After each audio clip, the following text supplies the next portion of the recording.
Okay, everybody, before we get into this little video, I do have just a couple of pieces of mail that I'd like to open up here. Tried a little experiment on the board. It's worth a try, right?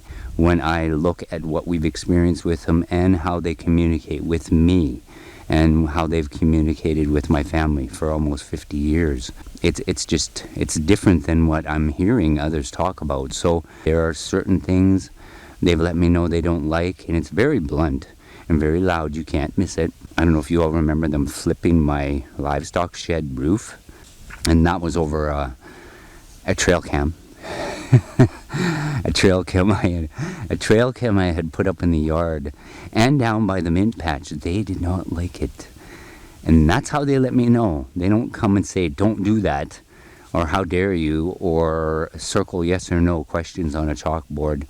It's very much in that way. And as well, they let me know with sound subtleties. It's very subtle. The communication is very subtle, and it's such an enjoyable, non-stressful way of communicating. I don't know what these other researchers are doing. They got their own thing going, and that's theirs. I'll continue doing what I'm doing on basing that on what I know and experience, what we've experienced here with the clans. I've just approached all of this is to allow them to be what they are and do the things the way they do as their own species. And it's very much the same. I just heard something down in the trees. I don't need them to be more human or to do what I want or to do the things I think they should be doing. I've said this numerous times. I am the student. They are my teacher. In whatever way they teach us to communicate, that's what I will do. I don't want to try to humanize them, to make them seem more human, or teach them human tricks. I want to learn about them and their ways and what they're doing and how they live. That's what's important to me, and that's always been my approach. But to each their own, right? To each their own. And like I say, I want them to teach me how they communicate. So like I say, I've got just a couple pieces of mail here before we get into what I found in my footage down at the Bigfoot mint patch. Like before Sammy and I even left, there was a beautiful loud wood knock, and I'm sure you guys all heard it because it was quite loud in the camera. We were just getting ready to go down to the trees, to the southern tree line, and that wood knock, and it came from exactly where we were going. So I knew at least one of them was there, and either they were I mentioned this in the video, either they were anticipating us going down there, or they were in there. They were down in there, because they do hang out in the mint patch, and it's the mint, because in every location, I think there's 5 now, 5 different clans, 5 separate clans, and there is a mint patch. I have found mint in all of those places, and it doesn't grow just everywhere up here. There's only certain areas it grows. There's patches, right? When you find one, you kind of cherish it. I imagine they use it for quite a few things, but they do enjoy the mint, and so they could have either been down there already hanging out, or they were anticipating. It's like they usually know ahead if I'm going to do something. I don't know how they do it, but they do. This is what I found within the footage, and they're pretty amazing. I'm pretty amazed. I'd like to thank Tamara for pointing something out. It's in this video, and she pointed it out to me. She sent me a still image, and I was like, oh my goodness, what is this? I don't know what this is. You'll know what I'm talking about when you get to it. So, and it would be very little and very tiny under a log. I'll leave you with that. All right, this is coming from Lisa, and I believe this is in Utah. That's a chipmunk. I think that's a chipmunk. Maybe it's a squirrel. Greetings, Robert. Orem, Utah. I really enjoy your channel, and I think the pin idea is a thoughtful idea to show your listeners you care about them. And I do. I really do care. I always thought Bigfoot was such a myth and never believed until I started watching some of the channels on YouTube. All the evidence is so astounding. Your channel is one of my top favorites. Thanks for all you are doing to educate us all. I wish you all the best and success on your journey with the Bigfoots. Stay safe out there, and we'll see you in the trees. All the best, Lisa. P.S. I am sorry for the passing of your mom. Thank you, Lisa.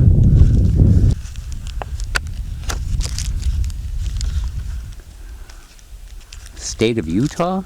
The Beehive. What does that say? The Beehive State. Very nice. Utah, you're on my backpack. Thank you again, Lisa. I appreciate it. Your pin is on my... Your pin is going with me into the trees. Again, for the ones that are just coming on board, a few months back, I decided to do a way of connecting further with the subscribers and anybody who wanted to get involved. And they're sending me a pin of where they're from, a little note, a little letter of where they're from, who they are, what they're about, a little bit about what they're about. And I will put your pin, whether it be a city, a state, a country, anywhere in the world, and it will come with me into the trees. A little bit of you will come with me into the trees, and I feel the energy, and I'm pretty sure, since I don't know if it's just, I don't really believe in coincidence, but since I've been doing the pins, and when I've had my backpack on, things seem to pick up, and I think they're picking up on energy, because they are all about energy. I think that's a major part of their whole existence. I feel it when they're around. If they're there in a bunch, there's a lot of energy and a lot of things going on out there. I'm sure you guys see it within my videos, my reaction to it. It's hard not to react to all of that, right? It's more, if you could go in and then come out and calm down, settle down, and then go back in, then maybe you could respond to it. But when you're right in the middle of it, and as it's happening, it's just hard not to just react. And so my body and my mind and everything is just kind of going with the flow. I do feel like I'm being conditioned so that I can spend more time around them and near them and closer to them. I've said this before, like if this was 10 years ago and some of these things took place, there's no way I would have got out of the trees, because it's too much. But now today, when it's happening, I can stay there. But yeah, it's about energy. It's all about energy and vibration. There's a very magical spiritualness to them. They can see these things and they can feel these things, and I know they're picking up off of the pins, off of my backpack. I really believe it. On to number 2.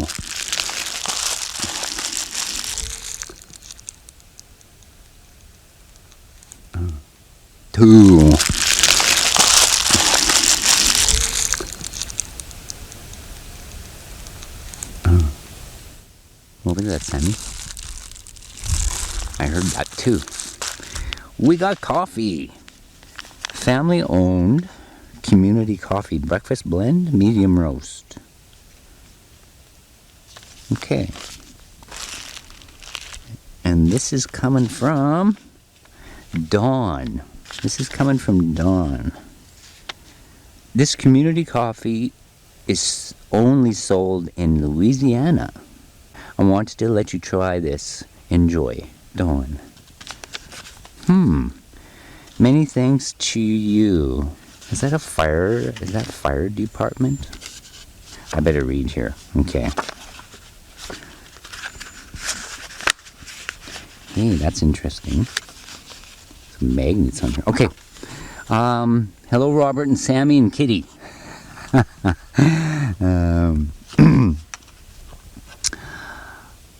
I'm an OC girl gone to the deep south Louisiana. I'm sending you 2 pins. I've been a loyal subscriber to your channel from the start. Thank you, Dawn. The pins are from my boyfriend that's new to all this, and he is a firefighter. Okay, that is a fire department pin. There's a fire department pin on there. This name tag has the state symbol. I'm also sending you coffee that you can only get here in the South. Also, I'm the one that sent you the email with the email with a picture of what appears to be a Bigfoot totem with 3 faces on the tree. Yes, I remember, Dawn.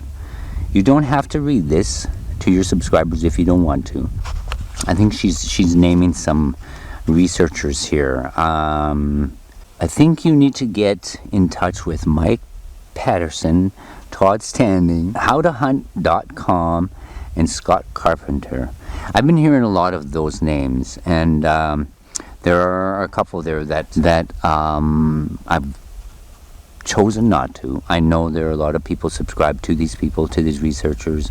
I am very careful that I don't want to influence what I'm doing with what others are doing, right? Because it does alter my thinking. Like if I got somebody else's ideas and thoughts in my head while I'm going out there or doing something, I try to keep outside influence from other researchers and other ideas from other researchers and stuff like that to a bare minimum for that reason. And it's not because I think I'm better or they're better, or it has nothing to do with any of that. It just has to do with I'm careful what I let in, right? I'm careful what I let in my brain and in my heart, and so that it's just me and them, and it's not me and a whole bunch of others and them, if that makes any sense.